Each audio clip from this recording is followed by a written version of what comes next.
Hey guys, Derek here from B.O.M Sucks with more B.O.M Bites, where we feast upon the words of Christ one bite at a time. So today I got some cool stories along with the scripture block today. So I want to show you a map right here, right out the gate of far west Missouri. You can kind of see where it is right there. And I mentioned to you last time how Alexander Donovan, who was a great friend to the Saints back then, helped establish Caldwell County and Daviess County. Learned that they were named after two of his friends. So Caldwell and Daviess County. And as you see right there, Caldwell County has far west, Daviess County has Adamon-Diamond, and so these were places where the saints could be safe. Now, there is a temple site. So let me show you some pictures right here. So here it is right here. It's not a very big temple site, about 80 feet by 110 feet there. You see, it's just the way it is right there. You've got the entrance right there into the temple grounds. Then you've got here cornerstones, the southeast cornerstone. We're going to talk about that one in a moment. It is now covered up. Then you've got the southwest cornerstone, the northwest cornerstone, and the northeast cornerstone. So all around there are cornerstones to this temple. So the question is, how did these get there? Well, let me take you over to section 115 of the Doctrine and Covenants, okay? So 115, this was the section where we talked about arise and shine forth, the name of the church was given. If you look at verses 6 through 9, and it says, and that the gathering together upon the land of Zion and upon her stakes may be for a defense and for a refuge from the storm and from wrath when it shall be poured out without mixture upon the whole earth. Let the city far west be a holy and consecrated land unto me. And it shall be called most holy, for the ground upon which thou standest is holy. Therefore I command you, here it comes, to build a house unto me for the gathering together of my saints, that they may worship me. And let there be a beginning of this work and a foundation and a preparatory work this following summer. So this revelation was given on April the 26th of 1838, okay? So this following summer, the Lord said, I want you to get some stuff going with this temple. And then verse 11 is a very specific commandment. And in 1 year from this day, let them recommence the laying of the foundation of my house. So what needs to happen is there needs to be some kind of dedicatory service where you are getting the foundations of those cornerstones of the far west temple, okay? So 1 year from that day, so April the 26th of 1839, that needs to happen, okay? In fact, you go forward to section 118 of the Doctrine and Covenants, where is the following summer, it's July 8th of 1838. The Lord says in verse 5, let them take leave of my saints, meaning the 12 apostles, on the 26th day of April next, that 1839, on the building spot of my house, saith the Lord. So again, he wants the 12 apostles there, and he wants that dedication to take place.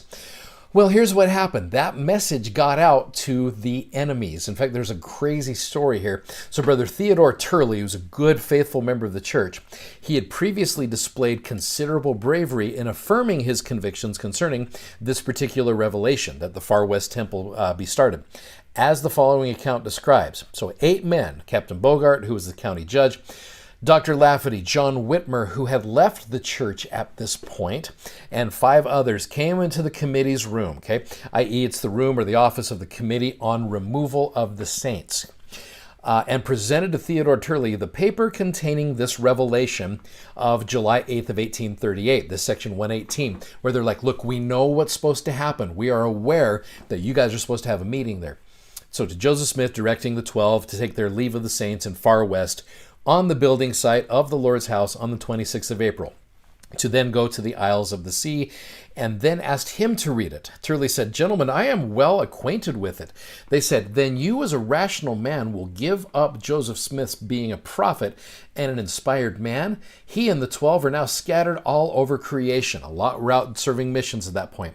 Let them come here if they dare, and if they do, they will be murdered, as that revelation cannot be fulfilled, and you will now give up your faith. So at this point, the saints are very much being persecuted there in Missouri. This is a a rough time. And so they're like, look, the 12 shows up that day, they're going to be killed. So Turley jumped up and said, in the name of God, that revelation will be fulfilled. They laughed him to scorn. John Whitmer, who maybe still held some feelings of some kind of feelings for his former brethren, says he hung down his head as if to say, oh, I don't want to see bad things happen to my friends, even though I've left the church. They said, if they, meaning the 12, come, they will get murdered. They dare not come to take their leave here. That is like all the rest of Joe Smith's darn prophecies, although they probably didn't say darn. So here's the crazy thing. So the Lord gives a commandment to lay the foundation of a new temple on a specific day. Your enemies are aware of this day and vow to kill you if you do this. What do you do? Well, let me go forward to section 118. You know the dilemma right now. Let me remind you, at this point, we have lost 5 apostles, 4 of them to apostasy, 1 of them to death. So John F. Boynton, William E. McClellan, Luke and Lyman Johnson, all apostatized. Then you got Captain Fear Not, David W. Patton, who had been killed in the Battle of Crooked River. So they need to be replaced. So verse 5 again, it says, let them take leave. This is just a review. To be able to be at Far West on the 26th day of April next on the building spot of my house. So let my servant John Taylor, so here's your replacements. You've got John E. Page, also my servant John E. Page, also my servant Wilford Woodruff, also my servant Willard Richards, and they also added George A. Smith, which I'll bring him up in just a moment. Be appointed to fill their places of those who have fallen, and be officially notified of their appointment. So can you imagine being called to be apostle? You're like, hey, you're going to be an apostle. Just so you know, there's a chance to be killed because there's a commandment that you are supposed to do. So Wilford Woodruff said this. He says, the general feeling in the church, so far as I know, was that under the circumstances, it was impossible to accomplish the work, and the Lord would accept the will for the deed. But Brigham Young, the Lion of the Lord, he's like, guys, nope, God gives a commandment, we're going to be there. So here we are, April 26, 1839 at 12:01 a.m. This is a cool little picture here. You got all these guys there. The apostles were not to be put off from their commanded duty. So on the night of April 25th, 1839, the little band of apostles with a small company of faithful brethren, high priests, elders, priests, they all arrived at Far West. They'd kind of been hiding out there. Shortly after midnight on the morning of April 26th, they assembled on the temple lot in Far West, and there they held a conference. Brigham Young presided. John Taylor, the clerk, wrote, the council then proceeded to the building spot of the Lord's house, when the following business was transacted. Part of a hymn was sung on the mission of the 12. Elder Alpheus Cutler, a master workman of the house, then recommenced laying the foundation of the Lord's house, agreeable to revelation, by rolling up a large stone near the southeast corner. The following of the 12 were present: Brigham Young, Heber C. Kimball, Orson Pratt, John E. Page, John Taylor, who proceeded to ordain Wilford Woodruff, and George A. Smith to fill the place of those who had fallen. After several of the apostles had offered prayers, the assembly sang Adamondiamen, and the apostles left. It might have meant imprisonment or perhaps cost their lives if they had been seen. Mobbers who had already driven the saints out of Missouri had vowed to prevent this meeting and thus prove Joseph Smith a false prophet. Certain that the Mormons were beaten and cowered, they had not posted a guard. So the prophecy is fulfilled, April 26, 1839. Thus was fulfilled the prophecy there of July 8, 1838, which our enemies had said could not be fulfilled, as no Mormon would be permitted to be in the state. Well, little conclusion here. As the saints were passing by away from the building, Brother Turley, who was there, said to Elders Page and Woodruff, stop a bit while I bid Isaac Russell, a former member who had apostatized, goodbye. And knocking at the door, called Brother Russell. Stunned to see Brother Turley standing in front of him, he asked him to sit down. But Brother Turley replied, I cannot. I shall lose my company. Well, who is your company? Inquired Russell. The 12. The 12? Yes, don't you know that this is the 26th, the day that the 12 were to take leave of their friends on the foundation of the Lord's house, to go to the Isles of the Sea. The revelation is now fulfilled. I am going with them. Russell was speechless, and Turley bid him farewell. That's just a fancy way of saying, hey, okay, bye. You know, we did what we were supposed to do, and now we're out.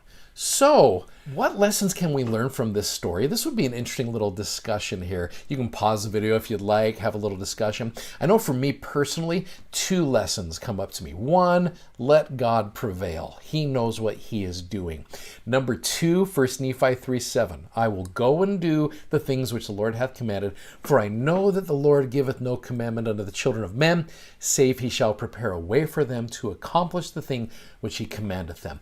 And he commanded them to be there at the temple site and start the foundation so they could go out on missions.